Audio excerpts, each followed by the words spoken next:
touchdown game here as we get set to resume play in the second half. So both teams have their marching orders, and we'll get going again here in quarter number 3. That'll be taken in the end zone. And no run back here. This will be a touchback, and it comes out to the 25-yard line.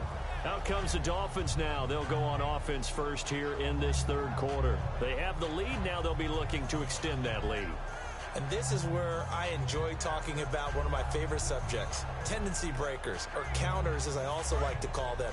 You've done things in a certain way in the first half, and they've had the ability to see what you've done. They're going to make their adjustments. So guess what? You adjust yourself and try and stay ahead of the pace because you are looking for some separation in this ball game. The adjustment to the adjustment. Without a doubt. Show them one thing, hit them with something else. 6 yards to go here on second down. Well, we all know the guy carrying the ball is going to get the credit both in the stat line and probably in the newspaper. But guess what? Those guys creating holes, they couldn't feel better about themselves right now. Offensive line, tight end, probably even the wide receivers are involved. They're moving the ball well. It'll go as a gain of 6 that time, and it moves the chains as well. Brandon, you know how we talk about having wrinkles in a game plan? That was a fold right there. How about that play? Being able to change things up. You think anyone else on the team's going to get the ball? And in that situation, they surprise everyone and give it to their big guy. Here we go now. On first down, he'll drop to throw. And it pops free. The collision there jarred the ball loose and brings up second down. So many components go into a well-executed screen pass. You've got to sell. Offensive line's got to sell like they've missed blocks, and then they move out, and they're out in front of the running back. He's got to sell that he's trying to block, and then he slips out into the route. The quarterback has to sell that maybe he's trying to throw it downfield. Instead, he slips it off to a running back, and when you get one set perfectly, you have to catch the ball. And that didn't happen on that play. And he'll get this up to about the 38-yard line. It's a gain of about 3, but it's going to leave him with third and still 7 yards to go. The end result was brute force on brute force. But think about everything that's going on if you're playing defensive tackle. You're dealing with at least one blocker across from you, trying to deal with him, shed him, and maybe even a second one before you have to try and make the tackle on the big guy. So 3rd and 7 and an extra defensive back on the field here. Definitely want to play coverage here. And he's going to drop this off to his fullback. And he'll get up to the 43-yard line. It's a gain of 5 on the play, and it'll be 4th down. It's interesting because when I'm watching college football and I'm evaluating guys for the draft now, my list of fullbacks, pure fullbacks, it's a very short list. I'm probably evaluating more punters and kickers now than I am fullbacks, but it doesn't matter what you call the position, it's who you put there, and there we saw completion. And he gets it away, a directional kick going toward the sideline. And this will carry out of bounds. Where are they going to spot it now? At about the 18-yard line, it looks like. A look at the offense now here, coming back out on the road for their first possession of the second half. They were able to get the stop defensively. Now a chance really to set the tone here in quarter 3. They can really take charge, can't they? And this is probably how it was drawn up at the half. I think we can go inside the locker room, all right? And I think we would see up on the grease boards, stop them defensively, get the ball back from the offense, and let's go downfield and score. Seems simple, right? The last part, we have to find out that's going to happen. But the first part went to perfection. Did exactly what they wanted, and now their offense has to pay it off. See if they can get the latter 50%. Offense still needing 10 yards. Second down.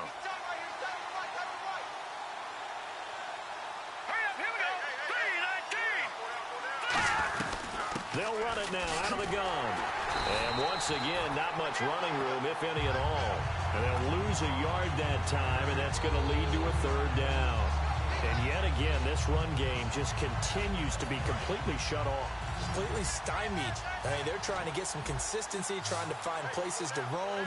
They just haven't been there throughout this game. Here's a play fake as they set up to throw. He's going to loft this one deep left sideline. And incomplete. He can't hang on. Would have been a nice catch. Instead, it brings up a 4th down. And when all else fails as a defender, when you're not there in the coverage, your best friend is exactly what we saw there. A big play shot taken by the offense. Unfortunately, it ended in a big drop. Here's the Chiefs punter now. standing just outside his own goal line.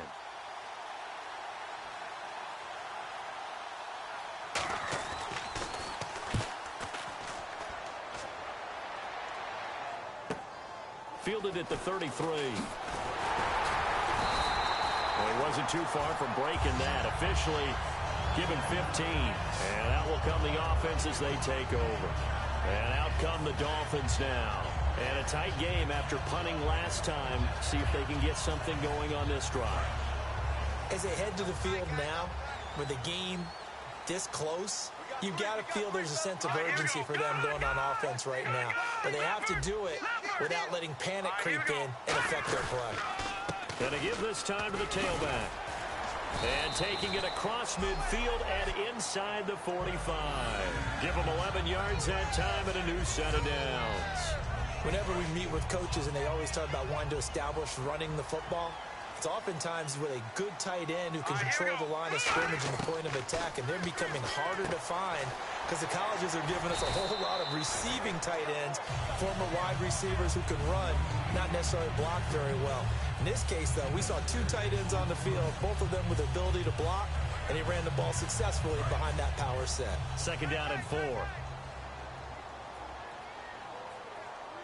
They come out here in the I. And now a carry here for their fullback. And a short gain down to about the 33. A 3-yard pickup on 2nd and 4. Now they'll need to convert here on 3rd and a little more than a yard. And that was a good collision right there. And I know this as a former defender. If you're playing linebacker, you're going through a checklist on every play on who you think's going to get the ball, where you think the ball's going to go. Rarely do you expect the fullback position to get it, and on that play you did. So you got to steel yourself at that point because the contact is going to be strong. Give him 6 yards, and they do convert on 3rd. So the run gets them the first, and now they operate with a fresh set of downs. 3rd and 1, who are you going to call? Not the scat back. You go with the big man, hand him the ball, and let him get upfield and pick up a first down.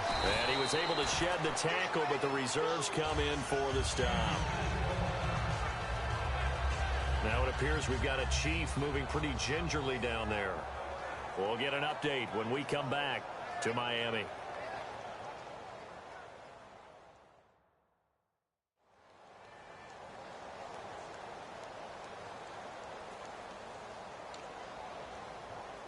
Six yards here to go for the offense on 2nd down.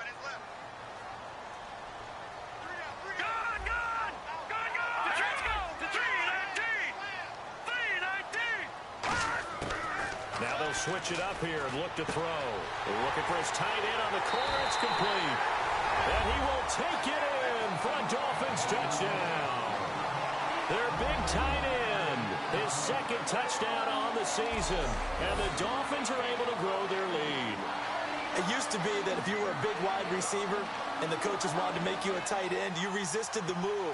Now it's almost a glamour position because they have the mismatch advantage. Are you going to cover them with a linebacker? They're probably faster. A defensive back? They're going to be bigger. Tight end is the new big-time position.